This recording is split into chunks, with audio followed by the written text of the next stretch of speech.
Hello, कैसे हैं आप सब? पढ़ाई अच्छी चल रही है? Myself doctor PK Singal और आप मुझे देख रहे हैं हमारे YouTube channel chemistry Pandit Singal sir पर। और अपनी नेक्स्ट वीडियो के अंदर आज हम लोग जो सीरीज कंटिन्यू करेंगे वो वही स्टेट ऑफ मैटर, जिसके अंदर गैस लॉज हम अभी पढ़ रहे हैं। पिछली क्लास के अंदर हम लोगों ने बॉयल्स लॉ को पूरा डिटेल में अच्छे से पढ़ा है। जिसने वो क्लास नहीं देखी आप ढूंढिए और वहां पर जाकर देखिए कि Boyle's law by chemistry Pandit Singal sir, तो आपको मिलेगी। आज की क्लास में हम लोग चार्ल्स लॉ को काफी अच्छे से एलिब्रेट करने वाले हैं। एक सर्टेन ग्राफ वहां पर आता है जहां पर बहुत सारे स्टूडेंट्स को प्रॉब्लम नॉर्मली रहती है। तो बात शुरू कर रहे हैं बेटा हम लोग चार्ल्स लॉ की। चार्ल्स लॉ नॉर्मली तो सबको लगता है कि बड़ा सिंपल सा टॉपिक है, लेकिन नहीं, इस चैप्टर के अंदर काफी पावरफुल ये टॉपिक अपना रोल प्ले करता है। आप अच्छे से समझिए। चार्ल्स लॉ की एक्चुअली दो डेफिनेशन है। मैं दोनों डेफिनेशन को अलग अलग तरीके से एलिब्रेट करके आपको एक्सप्लेन करने वाला हूं। देखिए, एक कॉमन बात तो ये आती है कि प्रेशर रिमेन कांस्टेंट। चलिए बात शुरू करते हैं। Pressure remain constant, pressure remain constant, pressure remain constant, the volume of a given mass of a gas। मैंने आपको बताया था कि number of mole, temperature, volume, pressure, ये चार टर्म्स हैं किसी भी गैस को समझने के लिए। कोई भी गैस लॉ बेटा अगर हम इंडिविजुअली पढ़ रहे होते हैं तो कोई भी दो आउट ऑफ दीज फोर, पिछली क्लास में मैंने आपको बताया था, आउट ऑफ दीज फोर किन्हीं दो को आप कांस्टेंट कर दीजिए, बाकी दो के वेरिएंट्स बनाइए। जैसे यहां पर मैं ऑलरेडी बोल चुका हूं प्रेशर रिमेन कांस्टेंट, इसका मतलब मैंने प्रेशर को यहां पर कांस्टेंट कर दिया। The volume of a given मास का मतलब हो गया नंबर ऑफ मोल, यहां पर मैं कांस्टेंट कर चुका हूं।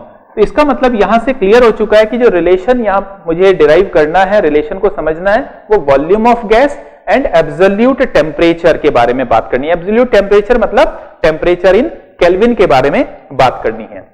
तो pressure remain constant, the volume of a given mass of a gas. अब यहां से दो पॉइंट निकल के आते हैं बेटा। एक तो पुरानी टाइप की डेफिनेशन है, एक थोड़ी सी मॉडर्न डेफिनेशन है। यहां तक तो कॉमन है। पहले बात करता हूं ओल्ड के बारे में, जो आप लोगों को डेफिनेटली याद होगी, और उसके बाद थोड़ा कंसेप्चुअल बात करूंगा। न्यू तो नहीं बोल रहा हूं, हाँ कंपैरेटिवली ये ज्यादा कंसेप्चुअल पॉइंट है। तो ओल्ड डेफिनेशन क्या बोलती है? The pressure remain constant, the volume of a given mass of a gas is चलो पूरा दोबारा लिख देते हैं, इज डायरेक्टली प्रोपोर्शनल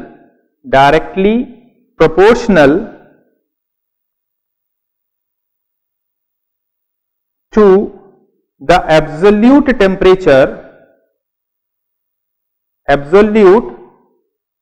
temperature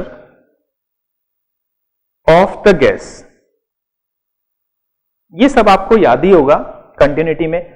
नए वाले में क्या है? नया नहीं है, कंसेप्चुअली क्लियर है। ये ज्यादा नया क्या बोलता है? The pressure remain constant, the volume of a given mass of a gas, given mass of a gas increases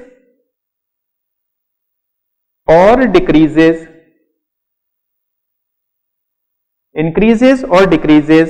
1/273th of its volume at 0 degrees Celsius by every rise or fall in love नहीं है, fall in temperature, ठीक है ना? हाँ, कुछ बच्चे फालिन को एक ही तरफ से लेकर जाते हैं। तो ये दो पॉइंट हैं, दोनों काम के हैं, दोनों को यूज करूंगा। पहले इसको एक्सप्लेन करूंगा, इसका मीनिंग क्या है, वो मीनिंग आपकी क्लैरिटी से बहुत ज्यादा जरूरी है आपको समझना। ये क्लियर होने के बाद तुरंत ही हम अपनी ओल्ड वाले कंसेप्ट पे जाकर जो जनरलाइज फॉर्मूला है चार्ल्स लॉ के, वो बनाना हम शुरू करेंगे। क्लियर? तो चार्ल्स लॉ को समझने के लिए ये दो अलग अलग पॉइंट्स हैं। ज्यादातर स्टूडेंट्स पुराने वाले पॉइंट पर ही टिके रहना चाहते हैं क्योंकि वो काफी आसान उनको लगता है। आसान अभी थोड़ी देर के बाद आपको ये एक्चुअल कंसेप्ट भी लगने लगेगा। देखिए यहां पर दो बातें करता हूं। एक तो करता हूं बेटा राइज इन टेम्परेचर की, जैसे वहां पर डेफिनेशन में लिखा मैंने, और एक बात करता हूं फॉल इन टेम्परेचर की। इस एग्जाम्पल से आपको क्लैरिटी आ जाएगी। राइज इन टेम्परेचर, सपोज करते हैं ये मेरे पास एक पिस्टन है, मूवेबल पिस्टन है, और इस पिस्टन के अंदर जो वॉल्यूम है से 0 डिग्री सेल्सियस पर V0 मेरा वॉल्यूम है, और टेम्परेचर स्टार्टिंग में मैं 0 डिग्री सेल्सियस लेकर चल रहा हूं।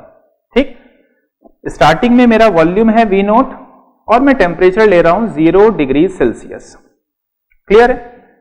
ये इनिशियल कंडीशन दोनों के लिए मैंने स्टार्टिंग सेम दी। यहां पर मैं टेम्परेचर 1111 डिग्री इंक्रीज करना शुरू करूंगा, इधर मैं टेम्परेचर -1 -2 -3 इस टाइप से लेकर जाने वाला हूं।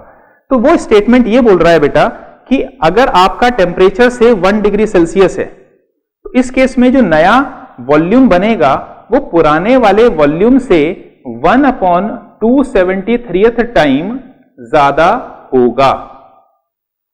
अगर मैं 2 डिग्री सेल्सियस की बात करता हूं तो जो नया वाला वॉल्यूम है वो पुराने वाले वॉल्यूम से 2/273 V0 ज्यादा होगा।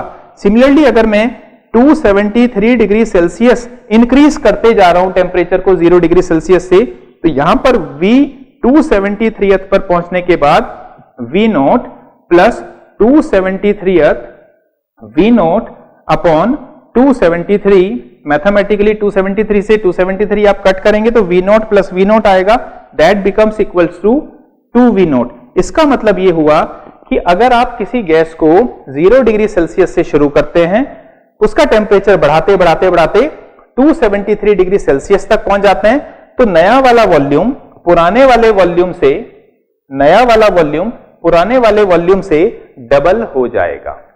क्लियर है ये बात? अब फॉल इन टेम्परेचर की बात करते हैं। फॉल इन टेम्परेचर क्या बोल रहा है? अगर मैंने बेटा -1 डिग्री सेल्सियस लिया टेम्परेचर, तो यहां पर जो V1 आएगा वो पुराने वाले वॉल्यूम से 1/273 कम हो जाएगा। अगर मैंने बेटा -2 डिग्री सेल्सियस लिया तो नया वाला वॉल्यूम पुराने वाले वॉल्यूम से V0 ऊपर लिखते हैं नॉर्मली, पुराने वाले वॉल्यूम से 2V0 अपॉन 273 कम हो जाएगा। इसी तरीके से चलते चलते अगर मैं -273 डिग्री सेल्सियस, जिसको आप 0 केल्विन भी बोलते हैं, कम करते जा रहा हूं, गैसेस के मॉलिक्यूल पास आ रहे हैं, तो इस टेम्परेचर पर यानी 273 डिग्री सेल्सियस यानी 0 केल्विन पर आने के बाद देखिए कंडीशन कहां पहुंचेगी? V0 minus 273 V0 divide by 273। Mathematically आप देखें 273 कैंसिल, तो V0 माइनस V0 हो जाएगा 0। इसका मतलब ये हुआ, इस पॉइंट का मतलब ये है कि -273 डिग्री सेल्सियस या 0 केल्विन तक पहुंचते पहुंचते गैसेस का वॉल्यूम 0 हो जाएगा, means gases cease to exist, gases exist करना बंद कर देंगी। ऑल्दो प्रैक्टिकली ऐसा हम नहीं कह सकते कि 0 केल्विन पर पहुंचने या -273 डिग्री सेल्सियस तक जाने पर 0 हो जाएगा वॉल्यूम, लेकिन अगर हम सोचें तो मॉलिक्यूल धीरे धीरे गैस के पास आते चले जाएंगे और एक टाइम आएगा कि या तो गैस लिक्विफाई कर जाएगी या सॉलिडिफाई कर जाएगी। तो यहां पर जो वॉल्यूम की बात की जा रही है वो मॉलिक्यूलर वॉल्यूम नहीं है, वो मॉलिक्यूल हैं जो गैसियस स्टेट में प्रेजेंट होते हैं, तो गैस का वॉल्यूम वहां पर 0 हो जाएगा। तो आई होप ये राइज इन टेम्परेचर और फॉल इन टेम्परेचर का जो पॉइंट वहां पर डेफिनेशन में दिया था कि 1/273 इंक्रीज और डिक्रीज होगा 0 डिग्री से अगर हम लोग शुरू करते हैं, इसी को हम लोग चार्ल्स लॉ एक्चुअली बोलते हैं। अब चार्ल्स लॉ की पुरानी वाली कहानी पर चलते हैं। पुरानी वाली कहानी क्या है देखिए, वहां से ग्राफ बहुत बढ़िया पूछे जाते हैं। पुरानी कहानी ने कहा था कि volume of a gas directly proportional to temperature. कब? जब नंबर ऑफ मोल यानी mass of a gas and pressure ये दोनों को कर दिया था कांस्टेंट। ये दोनों को क्या कर दिया था? कांस्टेंट। अब देखो V is equal to proportion का साइन हटाया भैया KT ला सकते हैं, तो V upon T is equal to बोल सकता हूं K। इसका मतलब एक रेशो बन चुका है और K यहां पर क्या है? कांस्टेंट। K है यहां पर कांस्टेंट, तो जब रेशो बन गया तो मैं बोल सकता हूं V1 upon T1 is equal to V2 upon T2 is equal to V3 upon T3 and so on. ये रेशो यहां पर तैयार हो चुका है।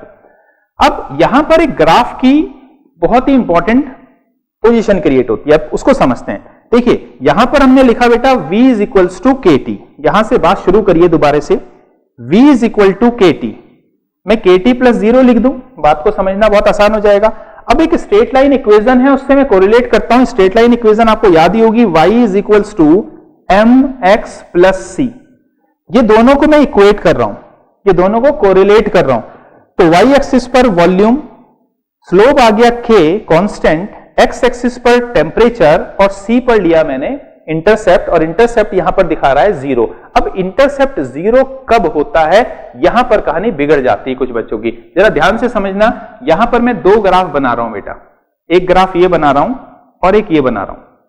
किसी बुक में आपको ऐसा ग्राफ बनता है, किसी में ऐसा, लेकिन ये समझ नहीं आता है कि दो अलग अलग ग्राफ मिल क्यों रहे हैं। ये क्लैरिटी आपको आ जाएगी। यहां पर लिया बेटा मैंने टेम्परेचर, यहां पर लिया टेम्परेचर और यहां पर लिया मैंने वॉल्यूम, सिमिलरली वॉल्यूम। अब इस ग्राफ के अंदर y एक्सिस पर है वॉल्यूम, ये हम क्लियर कर चुके हैं। x एक्सिस पर टेम्परेचर, ये भी क्लियर कर चुके हैं। अब स्लोप की वैल्यू कांस्टेंट, ठीक है, स्ट्रेट लाइन है, कांस्टेंट है। इंटरसेप्ट 0, बेटा इंटरसेप्ट 0 का मतलब है कि ओरिजिन ग्राफ का 0 वेरिएंट से है, मतलब ओरिजिन यहां से है। स्ट्रेट लाइन है, इसका मतलब मैं ग्राफ कुछ ऐसा ड्रॉ करूंगा। चलो ये पॉइंट समझ में आ गया। इंटरसेप्ट क्योंकि 0 है, सी की वैल्यू 0 है, इंटरसेप्ट 0 है, तो 0 ओरिजिन से मुझे ग्राफ शुरू करना पड़ेगा। y एक्सिस को कहीं पर भी ये ग्राफ नहीं कट कर रहा है, लेकिन आपने देखा होगा ये ग्राफ कुछ बुक्स में कुछ इस तरीके से भी बना होता है। तो यहां बच्चे फंस जाते हैं कि अरे यार ये 0 क्यों छोड़ दिया, यहां 0 से शुरू कर रहे हैं। दोनों अलग अलग हैं, सेम है बेटा, दोनों ग्राफ सेम है। कहानी आगे सुनिए, बात बिल्कुल क्लियर हो जाएगी। यहां पर टेम्परेचर ले रहा हूं बेटा केल्विन में, और यहां पर टेम्परेचर ले रहा हूं डिग्री सेल्सियस में।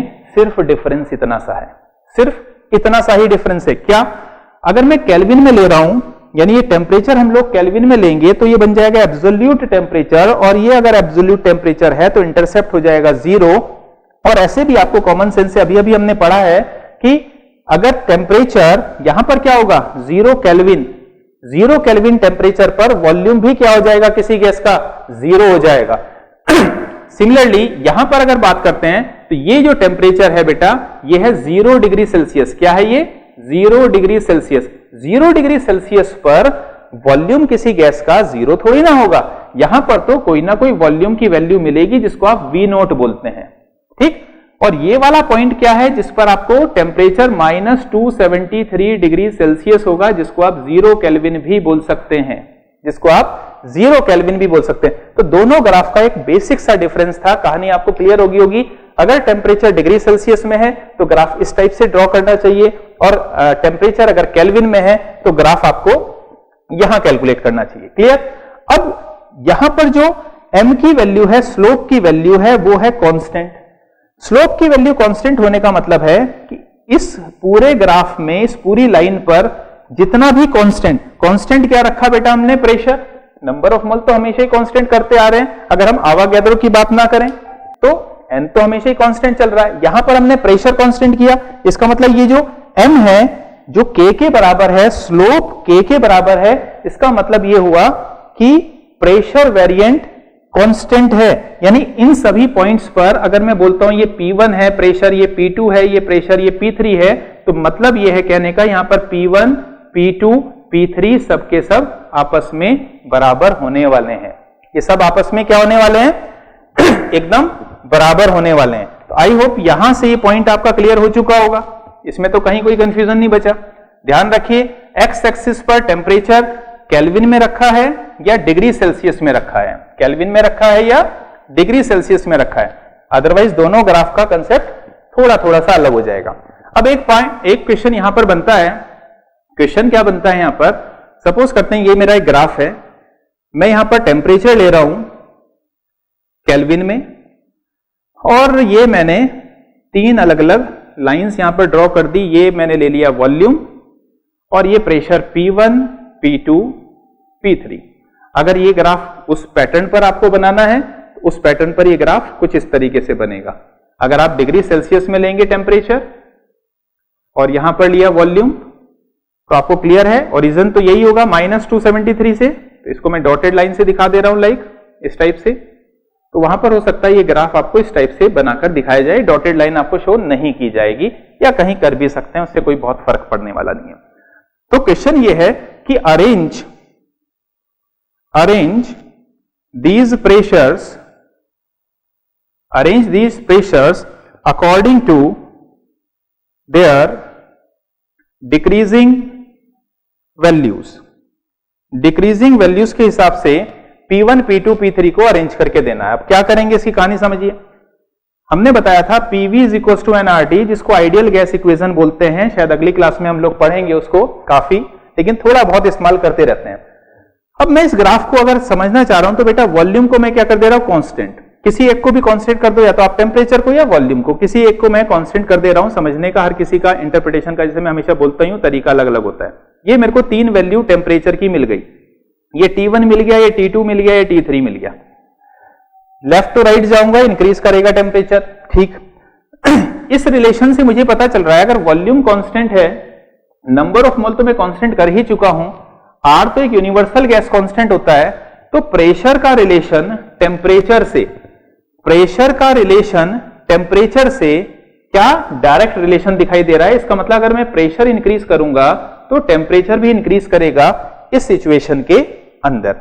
प्रेशर इंक्रीज, यहां पर प्रेशर इन तीनों में से ज्यादा उसका होगा जिसका टेम्परेचर ज्यादा होगा। टेम्परेचर अगर ज्यादा है तो प्रेशर ज्यादा होगा, तो टेम्परेचर ये सबसे ज्यादा है, इसका मतलब प्रेशर ये सबसे ज्यादा होगा, ये उससे कम होगा, ये उससे, क्योंकि इस वाले पॉइंट से आया है ये वाला टेम्परेचर, इस पॉइंट से आ रहा है ये टेम्परेचर, इस पॉइंट से आ रहा है ये टेम्परेचर। इसका मतलब क्लियर हो चुका है, इस क्वेश्चन का आंसर है P1 greater than P2 greater than P3। यहां पर भी वो वैसे ही लिख सकते थे, P1 P2 P3 को अरेंज करके बताइए, बिल्कुल सेम टाइप का क्वेश्चन यहां पर बन सकता था। क्लियर है ये क्वेश्चन। यहां पर एक क्वेश्चन और बनता है बेटा, कई बार वो log T versus log V, log की टर्म्स में भी आपसे कुछ ना कुछ पूछने की कोशिश करते हैं। तो वो क्या है देखते हैं। हमें पता है बेटा V is equals to KT, pressure यहां पर कांस्टेंट करके रखा। अगर मैं दोनों साइड log ले लूं तो देखिए क्या निकल के आएगा, log V is equals to log T plus log K। मैं किसी को भी आगे पीछे लिख लूं उससे कोई बहुत बड़ा फर्क क्रिएट नहीं होने वाला। अब देखिए यहां पर क्या, थोड़ा इसको मैं और बेटर तरीके से लिख लूं, थोड़ी सी जगह मुझे चाहिए, log T plus log K इसको लिख सकता हूं। अब इसको कोरिलेट करिए, अगर यहां पर बेटा कुछ नहीं है तो इसका मतलब यहां पर +1 है ना, सोच के चलो, अगर यहां कुछ नहीं लिखा है तो मैं +1 तो एज्यूम कर सकता हूं। तो इसको कोरिलेट करिए स्ट्रेट लाइन इक्वेशन से, y is equal to mx plus c। फिर से कहानी क्लियर हो गई कि y की वैल्यू आपको पता चल गई, स्लोप की वैल्यू +1, x एक्सिस पर पता चला, इंटरसेप्ट भी यहां पर आपको निकल के आया। तो ग्राफ कैसा ड्रॉ होने वाला है, यहां पर ग्राफ x एक्सिस पर log t, तो log t versus log v, ये ग्राफ पूछते हैं।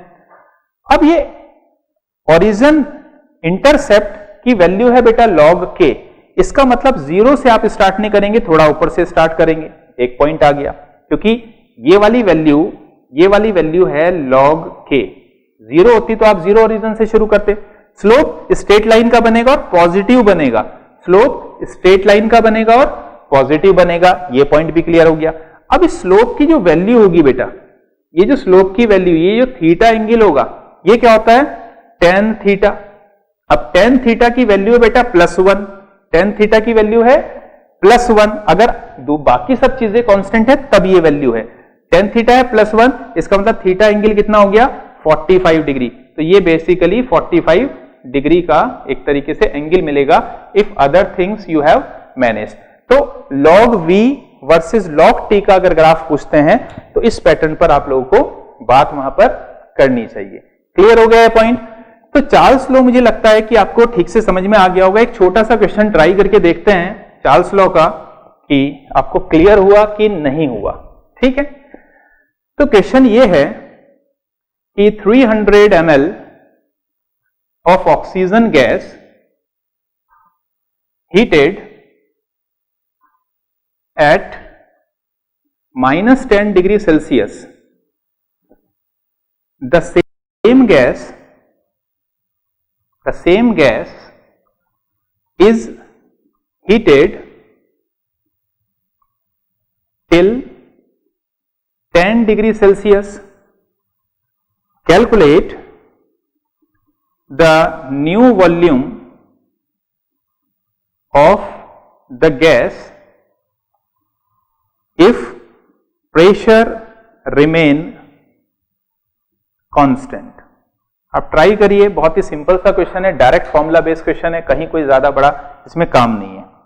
ठीक, तो अगर ट्राई कर लिया है तो देखिए V1 की वैल्यू इन्होंने दी बेटा 300 ml, V2 आपसे पूछना चाह रहे हैं, T1 की वैल्यू इन्होंने दी -10 डिग्री सेल्सियस, जिसमें आप 273 करेंगे ऐड, तो this become equals to 263 kelvin, क्योंकि केल्विन एब्सोल्यूट में लेना पड़ेगा आपको टेम्परेचर। तो T2 की वैल्यू दे रखी है 10 डिग्री सेल्सियस, तो इसमें आप ऐड करेंगे 273, so this become equals to 283 Kelvin, and you know the formula, that is V1 upon T1 is equals to V2 upon T2। भैया इस फॉर्मूले को आप लगा लें and you will get your direct answer। तो यहां कहीं कोई ज्यादा मुश्किल चीज नहीं है। दो छोटे छोटे से पॉइंट और हैं, वो क्या है, एक गैलुसॉक लॉ के बारे में हम लोग बात करते हैं, गैलुसॉक लॉ, और एक बात करते हैं आवागैद्रो की। तो गैलुसॉक और आवागैद्रो, आईसीएससी की बात करें तो गैलुसॉक को तो लगभग 10th में पूरा ही पढ़ा दिया जाता है। हमें यहां पर कितना पोर्शन चाहिए, उतना पोर्शन मैं आपको बताता हूं गैलुसॉक के बारे में। गैलुसॉक्स लॉ, तो गैलुसॉक लॉ बेसिकली इसको हम लोग प्रेशर टेम्परेचर लॉ भी बोलते हैं। इसका मतलब क्लियर हो चुका है, जैसे मैंने आपको बताया था प्रेशर, टेम्परेचर, वॉल्यूम और नंबर ऑफ मोल, इन चार वेरिएंट से ही लॉज बनाए गए हैं। आपस में रिलेशन निकाल कर किन्हीं दो को फिक्स करते हैं, बाकी दो के बारे में बात करते हैं। इसका मतलब वॉल्यूम और number of mole, volume and number of मोल कर लिए गए हैं फिक्स। वॉल्यूम और नंबर ऑफ मोल हो गए बेटा यहां पर कांस्टेंट, और रिलेशन निकाला प्रेशर और टेम्परेचर के बीच में, तो रिलेशन था P directly proportional to T। बहुत ही सिंपल सी बात है। तो मैं लिख सकता हूं P is equal to KT। ठीक, so P upon T is equal to K। तो एक रेशियो यहां पर कांस्टेंट के थ्रू क्रिएट हो गया। मैं लिख सकता हूं P1 upon T1 is equal to P2 upon T2 is equal to P3 upon T3। तो कहानी यहां पर कोई बहुत मुश्किल तो है नहीं, लेकिन पॉइंट को दिमाग में रखिए कि गैलुसॉक लॉ के अंदर क्या था। पता चला इधर का उधर आपने कर दिया तो फिर गड़बड़ होनी शुरू हो जाएगी। ठीक, अब यहां पर और क्या पूछ सकते हैं, देखो बेटा P is equal to KT, P is equal to KT, तो y प्लस 0 लिख सकता हूं। तो ग्राफ बनाकर देख लेते हैं, y is equal to mx plus c, सब कोरिलेट हो रहे हैं। तो ग्राफ देखिए, y एक्सिस पर लिया प्रेशर, x एक्सिस पर लिया टेम्परेचर, स्लोप है पॉजिटिव, प्लस का k है, स्लोप है पॉजिटिव और इंटरसेप्ट 0 आ चुका है। इसका मतलब मैं ओरिजिन से शुरुआत करूंगा और ये ग्राफ आपका ड्रॉ कर दूंगा। तो ये ग्राफ होगा आपका गैलुसॉक के लिए प्रेशर टेम्परेचर ग्राफ। क्योंकि स्लोप की वैल्यू कांस्टेंट है, यानी कि इसका मतलब है कि इस पॉइंट पर सारा का सारा जो स्लोप रहा वो कांस्टेंट फ्लो में रहा। कांस्टेंट क्या रखा था आपने यहां पर, मेनली वॉल्यूम रखते हैं, क्योंकि नंबर ऑफ मोल तो अवागैद्रो के अलावा किसी ने बात नहीं की उसके बारे में। तो नंबर ऑफ मोल तो कांस्टेंट थी, इसका मतलब ये हुआ कि यहां पर V1 है, यहां V2 है, यहां V3 है, तो ये सारी की सारी जो वॉल्यूम की वैल्यू है बेटा, वो सारी की सारी वॉल्यूम की वैल्यू सेम है, कांस्टेंट है। यानी through out the slope volume remain constant, through out the slope volume remain constant. तो ये पॉइंट तो यहां से हमारा क्लियर हो चुका है। अब इसमें एक पॉइंट और पूछ लेते हैं, कई बार इसको लॉग की टर्म में भी एक बार ग्राफ पूछा गया था। अब लॉग की टर्म में क्या ग्राफ पूछा था, चलो लॉग के ग्राफ से पहले मैं एक चीज और बता दूं। एक क्वेश्चन आया था जो अभी अभी हमने सॉल्व किया, उसमें कहीं कुछ मुश्किल नहीं थी। यहां पर मैंने लिया से प्रेशर, ये लिया मैंने बेटा टेम्परेचर, और ग्राफ में ऐसे स्लोप हमारे 3 तरीके के बनाकर दिखाए। इसमें वॉल्यूम V1, इसमें वॉल्यूम V2, इसमें वॉल्यूम V3, और पूछ लिया कि V1, V2, V3 को आप इंक्रीजिंग या डिक्रीजिंग ऑर्डर में अरेंज करिए। क्या करूंगा मैं प्रेशर को कांस्टेंट करूंगा, कैसी भी इंटरप्रिटेशन आप कर सकते हैं, उसमें कहीं कोई ज्यादा बड़ी दिक्कत नहीं है। इसको पैरेलल टू एक्स एक्सिस रखा, इस पॉइंट से ये टेम्परेचर, इस पॉइंट से ये टेम्परेचर, इस पॉइंट से ये टेम्परेचर। अब मुझे याद आना चाहिए बेटा PV is equal to nRT। यहां से मुझे सारे रिलेशन समझ में आते हैं। प्रेशर कर दिया कांस्टेंट, छोड़ दो। वॉल्यूम की बात करनी है, ठीक है, और टेम्परेचर की बात करनी है, बाकी हो गए कांस्टेंट। तो ये दोनों का रिलेशन क्या आ गया? Direct relation. इसका मतलब अगर वॉल्यूम बढ़ रहा है तो टेम्परेचर बढ़ रहा है, ये रिलेशन आ गया आपका निकल के। क्लियर है? तो टेम्परेचर अगर ज्यादा होगा तो वॉल्यूम ज्यादा होगा। तो टेम्परेचर यहां ज्यादा है तो वॉल्यूम यहां ज्यादा है। इसका मतलब V1 greater than V2 greater than V3। तो इस क्वेश्चन का आंसर ये हो जाएगा। बात क्लियर हो गई? एकदम सिंपल सी बात है। इसके अलावा इस पॉइंट में ग्राफ जो पूछते हैं वो लॉग की फॉर्म में भी गैलुसॉक में एक बार क्वेश्चन आया हुआ है। तो वो क्या पॉइंट है उसको भी देख ले रहे हैं। एकदम छोटा सा पॉइंट है, जल्दी से समझ में आ जाएगा क्योंकि हम कॉन्टिन्यूटी में बातों को समझना चाह रहे हैं। तो हमारे पास है बेटा क्या फॉर्मूला है हमारे पास? P is equal to KT, यही है। अब दोनों साइड अगर लॉग ले रहा हूं तो log P is equal to log T plus K plus log K। भैया क्या लिख रहे हो, गड़बड़ क्यों कर रहे हो? ठीक। अब यहां पर अगर कुछ नहीं है तो आपको समझ में आ गया यहां पर क्या है बेटा? +1 है ऑब्वियसली। तो y is equal to mx plus c पकड़ लीजिए। तो ये ग्राफ आपका यहां पर क्लियर हो गया। y एक्सिस पर क्या लिया? log P। x एक्सिस पर क्या लिया? log T। स्लोप +1 है यानी पॉजिटिव स्लोप है। इंटरसेप्ट की कोई ना कोई वैल्यू है, इसका मतलब 0 से शुरू नहीं करूंगा, थोड़ा ऊपर से, और ये गया मेरा ग्राफ। +1 की कहानी आपको क्लियर ही होगी। अब तो मुझे लग रहा है आसान ही लग रहा होगा। ठीक। और ये वाली वैल्यू क्या है? ये जो इंटरसेप्ट की वैल्यू है ये आ गई आपकी log K। तो ये था आपका गैलुसॉक लॉ। गैलुसॉक में जो कुछ बेसिक पूछ सकते थे वो मैंने यहां पर क्लियर किया, लेकिन बहुत ज्यादा इंपॉर्टेंट नहीं मानते हम 11th-12th लेवल पर या जेई नीट के लेवल पर। आवागैद्रो भी आपको ऐसे तो पढ़ा ही होगा, लेकिन आवागैद्रो को जल्दी से मैं एक्सप्लेन कर दे रहा हूं कि कहानी क्या है। आवागैद्रोस लॉ। आवागैद्रो ने बेटा प्रेशर, वॉल्यूम, नंबर ऑफ मोल और टेम्परेचर में से इन दोनों को वेरिएंट माना था, इन दोनों को कांस्टेंट। बस इतना ध्यान रखिए। इन्होंने कहा था कि volume directly proportional to number of mole. Definition क्या है? डेफिनेशन तो खैर सबको पता ही होगी, उसमें मैं जाना नहीं चाह रहा हूं। इन्होंने बोला था कि वॉल्यूम, बोल दूं डेफिनेशन बताऊं? चलो बता दे रहा हूं। क्या बोल सकते हैं? The volume of a certain gas, volume of a certain gas is directly proportional to the number of moles if the condition of pressure and temperature remain same। Pressure और टेम्परेचर की कंडीशन अगर same रहे। इसकी important बात बताता हूं जो जहां पर आपका ध्यान जाना चाहिए, इसलिए वहां पर एक टर्म आती है, आपकी बुक में लिखा होगा इक्वल वॉल्यूम। तो वो इक्वल वॉल्यूम वाली कहानी क्या है वो बता दूं। इनका कहना था कि सपोज करिए मेरे पास 1 मोल गैस है। इस मीनिंग को समझ लें आप। मेरे पास है 1 मोल गैस। तो 1 मोल अगर गैस है तो इसका मीनिंग था इनका कि 6.023 इंटू 10 की पावर 23 मेरे पास गैस के मॉलिक्यूल्स हैं। और अगर मैं प्रेशर 1 एटमॉस्फेयर लेता हूं, जिसको आप एसटीपी भी बोलते हैं, और टेम्परेचर को मैं 273 केल्विन लेता हूं, इस कंडीशन में अगर मैं बात करता हूं, जिसको आप एसटीपी भी बोला करते हैं, तो ऐसे केस में अगर इतने सारे मॉलिक्यूल मेरे पास हैं, प्रेशर टेम्परेचर की ये वाली कंडीशन है, तो गैस के जो वॉल्यूम मेरे पास होंगे वो 22.4 लीटर होंगे। ये वाली खास बात थी, चाहे गैस कोई भी हो, चाहे गैस कोई भी हो, मैं ऑक्सीजन से लेकर बात करूं, हाइड्रोजन की बात करूं, नाइट्रोजन की बात करूं, लेकिन हां ये बात सही है कि हम यहां पर सभी गैसेस को आइडियल गैस के फॉर्म में ही समझ रहे हैं।